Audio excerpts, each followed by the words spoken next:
इस साल के आखिर में अमेरिका में होने हैं प्रेसिडेंशियल इलेक्शंस और डेमोक्रेट्स की तरफ से बाइडेन आगे आ रहे हैं और रिपब्लिकन्स की तरफ से ट्रंप। और ऐसा लग रहा है कि इस साल के एंड में इन दो का ही मुकाबला होगा सदारती। कौन बनेगा अमेरिका का सदर, इस हवाले से एफर्ट्स शुरू हो गई हैं। डिफरेंट प्राइमरीज में मुकाबले हो रहे हैं और यही दोनों इमर्ज हो रहे हैं अपनी अपनी पार्टीज़ की तरफ से।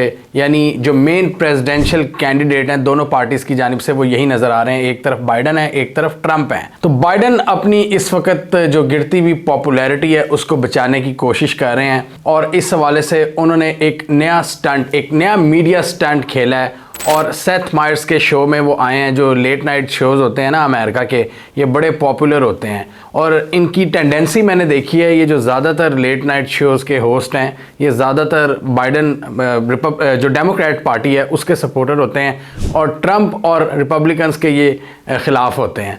तो बाइडेन ने अपना इमेज बेहतर करने की कोशिश की है और बड़े कूल अंदाज में वो सेथ मायर्स के शो में आए हैं और उन्होंने डिफरेंट टॉपिक्स पर बात की है, जिसमें अमेरिकन पॉलिटिक्स, इकॉनमी, ट्रंप, गज़ा, यूक्रेन।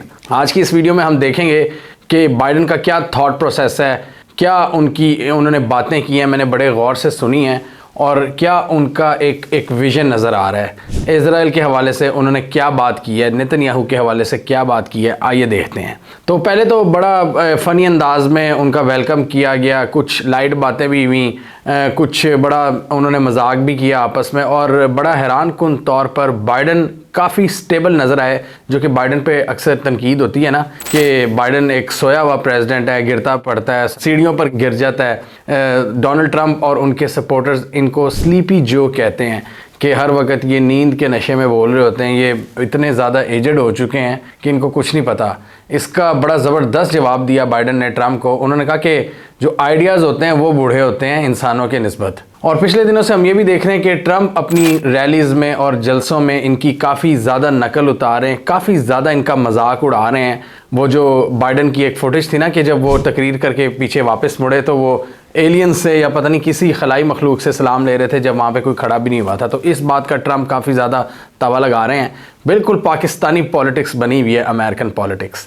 बड़ा मज़ा आ रहा है आजकल अगर आप इसको फॉलो करें। और अभी मिशिगन में भी मुकाबला हुआ है, उसमें भी ये दोनों लीडर अपनी अपनी पार्टी की तरफ से उभर कर सामने आए हैं, जो प्राइमरी होती है इलेक्शन से पहले। तो इसमें बाइडेन ने पहले तो ट्रंप पर तनकीद की और ट्रंप को कहा कि ट्रंप का एजेंडा डिस्ट्रक्शन का है, ट्रंप अमेरिका को डिवाइड करना चाहता है और इसकी एक डिक्टेटर्स वाली अप्रोच है। तो आजकल मैं ये भी देख रहा हूँ कि ये जो डेमोक्रेट्स है ना, ये हिलरी क्लिंटन और ये बाइडेन और इनके सपोर्टर्स, ये ट्रंप को डिक्टेटर का लक़ब देने पर बज़िद हैं। और काफ़ी ज़्यादा मुझे सिमिलैरिटी फ़ील हुई इमरान खान के ख़िलाफ़ भी। जब लोग थे ना, जब इमरान खान हुकूमत कर रहे थे तो यहाँ पर लिबरल्स का और मीडिया का एक बहुत बड़ा सेगमेंट इनको डिक्टेटर कहना शुरू हो गया था। तो काफ़ी हद तक ना वहाँ पर अटैक्स ट्रंप पर वैसे ही किए जा रहे हैं जहाँ यहाँ जिस तरह यहाँ पर इमरान खान के ख़िलाफ़ किए जा रहे थे उस वक़्त 2022 में जब इनका तख्ता उल्टना था। इनको डिक्टेटर कहा जा रहा है, इनको कहा जा रहा है कि ये आइन को नहीं मानता, ये ट्रंप ये बिल्कुल अपनी मर्ज़ी करता है। और यहाँ पर मैंने देखा कि बाइडेन ने काफ़ी हद तक मतलब कंपोज जवाबात दिए, जो इनको कहा जाता है ना स्लीपी जो। लेकिन मुझे स्लीपी बिल्कुल नहीं फ़ील हुए और बड़े ही ज़बरदस्त तरीके से इन्होंने एक रेंज ऑफ टॉपिक्स पर डिस्कस किया सेथ मायर्स के साथ। सेथ मायर्स की अगर बात करें, वो भी अपने व्यूज़ ज़्यादातर ट्रंप की बैशिंग से ही लेते हैं और मतलब फ़नी शो ही करते हैं ज़्यादातर, लेकिन अच्छे सवाल किए उन्होंने इज़राइल के मुतालिक भी किया। फिर बाइडेन ने अपनी इकॉनमी की तारीफ़ की कि देखो जी, हम दुनिया की मेजर इकॉनमीज़ में सबसे ऊपर जा रहे हैं, अमेरिका बहुत जॉब्स क्रिएट कर रहा है, इकॉनमी फ्लरिश कर रही है। और सेथ मायर्स ने यह भी सवाल किया कि आपकी जो रेटिंग्स हैं इस वक्त ट्रंप से कम है।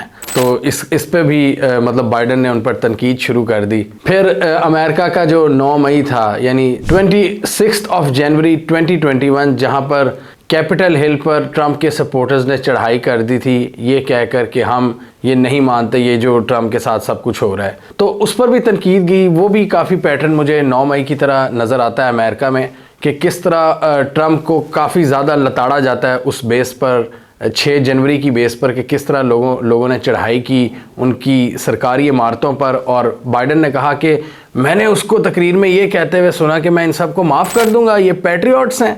तो उन्होंने कहा ये बड़े ही अफसोस की बात है कि ट्रंप इस तरह की जलाओ घेराव की पॉलिसीज़ को सपोर्ट करते हैं। और यहाँ भी इसी तरह का इल्ज़ाम इमरान खान पर भी लगता है। 9 मई का काफ़ी ज़्यादा इल्ज़ाम इमरान खान पर भी लगाते हैं उनके पॉलिटिकल मुखालिफ। अच्छा, फिर बात हुई ये बॉर्डर सिक्योरिटी बिल के हवाले से, और यूक्रेन को जो एड देनी थी जिसको हमने इस वीडियो में डिस्कस किया था, वो भी बाइडन ने कहा कि ट्रंप सिर्फ इसीलिए मंजूर नहीं होने दे रहा क्योंकि मेरा मतलब वो समझता है कि इससे बाइडन को कोई पॉलिटिकल एडवांटेज मिल जाएगा। और साथ ही उन्होंने रशिया यूक्रेन जंग के हवाले से कहा, उन्होंने कहा कि क्या हम पुतिन को फ्री हैंड दे दें कि वो जो ईस्टर्न यूरोपियन कंट्रीज़ हैं उनको इन्वेड करता रहे और नाटो चुप बैठी रहे, ये हमारी नेशनल सिक्योरिटी के अगेंस्ट हैं। बाइडन ने क्लियरली कह दिया कि हम जो पुतिन और रशिया उसके अगेंस्ट अलायंस को मजबूत करना चाहते हैं, उनको बिलियंस ऑफ डॉलर्स देकर। ये बाइडन ने क्लियर अपना स्टांस रखा हुआ है कि हमने पुतिन को हराना है। इसके अलावा बात की, सेथ मायर्स ने अच्छा सवाल पूछा गज़ा के हवाले से।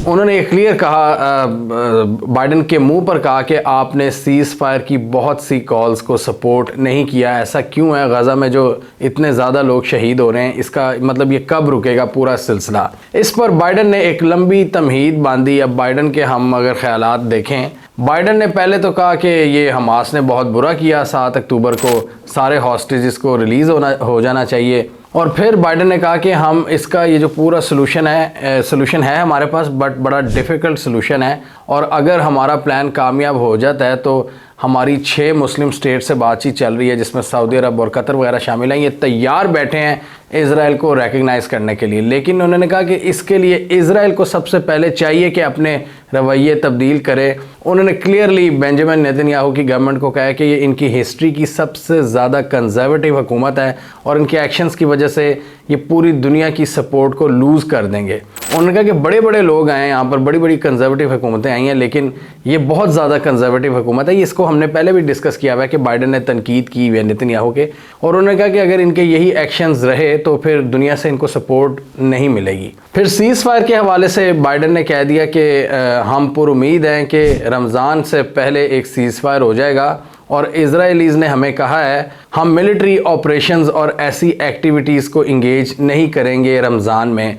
तो उसमें बाइडन ने कहा कि हम एक पीसफुल सेटलमेंट ढूंढने की कोशिश करेंगे, एक फ्यूचर का लॉन्ग टर्म रास्ता निकालने की कोशिश करेंगे जिसमें 2 स्टेट सोल्यूशन भी होगा। उन्होंने कहा कि इजराइल और ये सब पार्टीज़ को इसको तस्लीम करना होगा कि पहले हम सीज़ फायर करेंगे, उसके बाद एक निगोशिएटेड सेटलमेंट की जानिब बढ़ेंगे जिसमें फ़लस्तीनियों का भी हक होगा, फ़लस्तीनियों के लिए एक स्टेट का हल भी हम निकालेंगे।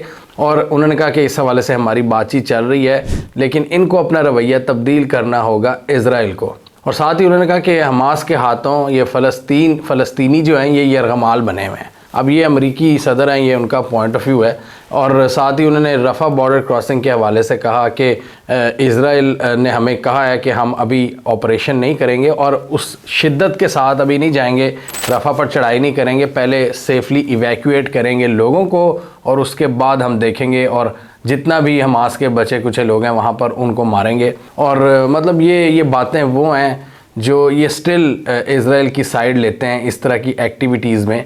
मतलब अगर आप ख़ुद सोचें, अमेरिका का कोई दुश्मन मुल्क ऐसी एक्टिविटी कर रहा होता कि जिसमें इनोसेंट लोगों पर चढ़ाई करने की बात होती, तो तब अमेरिका का क्या रिएक्शन होता। तो अब इनोसेंट लोगों पर चढ़ाई को बड़ा प्यारे तरीके से कवर करते हैं। और साथ ही बाइडन ने ये भी कहा कि ज़ायनिस्ट होने के लिए आपको जूइश होने की ज़रूरत नहीं है, मैं भी एक ज़ायनिस्ट हूँ, यानी इज़राइली स्टेट का हमायती हूँ, और ये बहुत ज़रूरी है हमारे इंटरेस्ट के लिए कि एक मज़बूत इज़राइल हो। ये डेफिनेटली अमेरिकन फॉरेन पॉलिसी का हिस्सा है कि उनको एक मज़बूत इज़राइल चाहिए मिडल ईस्ट के अंदर।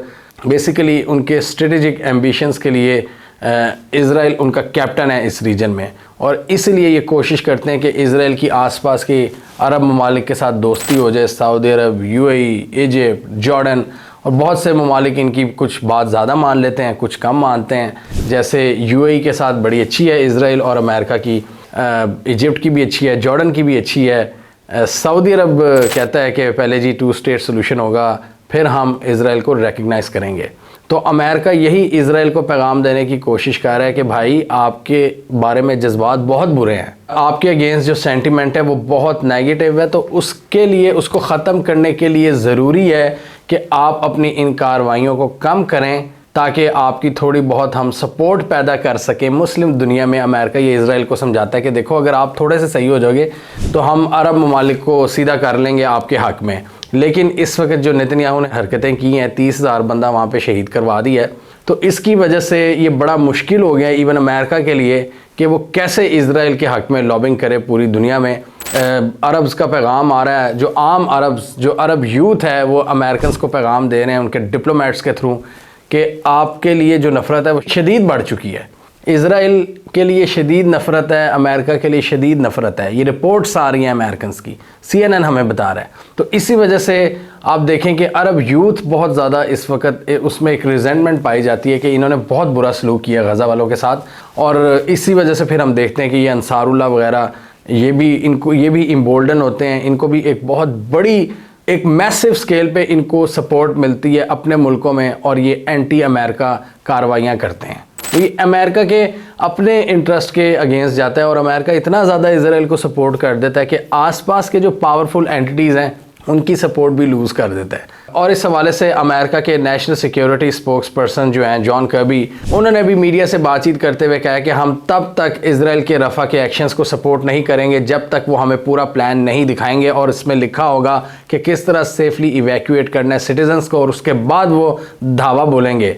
मतलब पहले कोई सेफली इवैक्यूएट किया था इन्होंने पूरे गज़ा में जब 30,000 बंदा मार रहे थे, तब तो नहीं सेफली किया था। लेकिन अमेरिका को अभी उम्मीद है कि वो जो छोटी सी जगह है रफ़ा, जहाँ पे मिलियन से ज़्यादा बंदा बैठा है, उसको इज़राइल सेफली इवैक्यूएट कर लेगा। वाह, स्ट्रेटेजिक कम्युनिकेशन में इनको कोई नहीं हरा सकता, नो डाउट। नेतन्याहू का कहना है कि हमने रफ़ा पर चढ़ाई करनी है, चाहे जो मर्ज़ी ह्यूमैनिटेरियन पॉज हो, हमने तो या कोई भी सीज़ फायर हो, हमने हमास के आखिरी बंदे तक यहाँ पर चढ़ाई करते रहनी है। अब ये क्लियरली हमें US प्रेसिडेंट की जो अप्रोच है वो नज़र आई है। अंदर खाते इन्होंने फुल सपोर्ट करना है इज़राइल को, मीडिया के सामने थोड़ी सी अच्छी बातें करनी है, लेकिन दुनिया को ये भी दिखाना है कि हम ज़ायनिस्ट हैं और हम इज़राइल के साथ खड़े हैं, क्योंकि इज़राइल के भी बहुत से प्रेशर ग्रुप्स हैं जो कि अमेरिकन प्रेसिडेंट्स को प्रेशराइज़ करते हैं, तो उनको भी खुश रखना है, अवाम को भी करना है। तो बड़ी एक थिन लाइन होती है जिस पर से गुजरना पड़ता है इनके प्रेसिडेंट को, और बीच का कोई रास्ता निकालना पड़ता है। स्ट्रेटेजिक कम्युनिकेशन इसे कहते हैं। लेकिन फ़िलहाल अमेरिका अपने एक्शंस और अपनी कम्युनिकेशन में फेल नज़र आता है। इनके तज़ादात क्लियर नज़र आते हैं कि एक तरफ ये इतना बिलियंस ऑफ डॉलर्स इज़राइल को दे रहे हैं, और दूसरी तरफ क्लियरली अमेरिका का नाम आ रहा है कि ये इतने बड़े ये जो कत्लेआम हो रहा है इसमें अमेरिका इनकी बैकिंग कर रहा है इज़राइल की। लेकिन अमेरिका जो मर्ज़ी कह ले, बाइडन चाहे जितना मर्ज़ी कूल बन जाएँ, ग्लासेस लगा लें, अपने आप को बहुत कूल शो करा लें, लेकिन इस फैक्ट से ये नहीं बच सकते कि इज़राइल की रिलेंटलेस कैंपेन को इन्होंने सपोर्ट किया है। और ये भी एक रिपोर्ट आ रही है कि बहुत सी स्टेट्स में बाइडन इसलिए भी आ रहे हैं कि वहाँ पर मुस्लिम्स की तादाद ज़्यादा है, और मुसलमानों में एक शदीद गुस्सा पाया जाता है बाइडन के ख़िलाफ़, जो इन्होंने जिस तरह धड़ल्ले से इज़राइल को सपोर्ट किया है। और 2016 में मुझे याद है कि सारे मुसलमान ट्रंप के ख़िलाफ़ थे, क्योंकि ट्रंप के कुछ बयानात ऐसे थे जो ऐसे लगता था कि वो मुसलमानों के अगेंस्ट हैं, माइग्रेंट्स के अगेंस्ट है। वो कहता था कि हमने इनको एंटर नहीं होने देना, ये एक्सट्रीमिस्ट लोग हैं। लेकिन अब ऐसी वेव चेंज हुई है कि ये इज़राइल वॉर की वजह से बाइडन ने बड़ी गुडविल बनाने की कोशिश की है मुस्लिम दुनिया में, लेकिन action speaks louder than words. तो यहाँ पर बाइडन ने बहुत बड़ी सपोर्ट लूज़ की है मुसलमानों की और मुस्लिम दुनिया की, कि ये जिस तरह इन्होंने इज़राइल को सपोर्ट किया, और वो सारी जो सपोर्ट है वो ट्रंप को मिल रही है। तो इस वॉर का एक बहुत बड़ा नुकसान पॉलिटिकली बाइडन को भी हुआ है, और इसलिए अब ये इस तरह के टैक्टिक्स इस्तेमाल कर रहे हैं, कूल बन रहे हैं शोज़ में। ये डेफिनेटली इनकी पॉपुलैरिटी में इजाफा तो कर सकता है, लेकिन क्या ट्रंप से इलेक्शन जीतने में मदद दिलवा सकती है ऐसी चीज़ें, ये तो वक्त ही बताएगा। लेकिन मुझे लग रहा है कि ट्रंप इस वक्त एक बहुत स्ट्रॉन्ग कैंडिडेट हैं। वो अपने वतन की सिक्योरिटी की बात कर रहा है। वो कह रहा है हमें यूक्रेन वगैरह को ऐसे ही नहीं पकड़ा देना चाहिए पैसे, हमें उनको लोन देना चाहिए। ट्रंप कह रहा है ज़्यादा बॉर्डर सिक्योरिटी पर बात होनी चाहिए। ट्रंप अमेरिका फर्स्ट की बात कर रहा है कि मैन्युफैक्चरिंग हम अपने मुल्क के अंदर लाएंगे। माइग्रेंट कंट्रोल की बात कर रहा है। बेसिकली वो अमेरिकन को ज़्यादा प्रायोरिटी दे रहा है, और बहुत से अमेरिकन इसको बाय भी कर रहे हैं इस नैरेटिव को। और डेफिनेटली बाइडन के अगेंस्ट जो सेंटिमेंट है वो कोई इतना अच्छा नहीं है, इसलिए बाइडन ऐसी टैक्टिक्स को अपना रहे हैं। बहरहाल बड़े इंटरेस्टिंग टाइम्स हैं इस वक्त पूरी दुनिया की पॉलिटिक्स में, स्पेशली अमेरिका की पॉलिटिक्स में।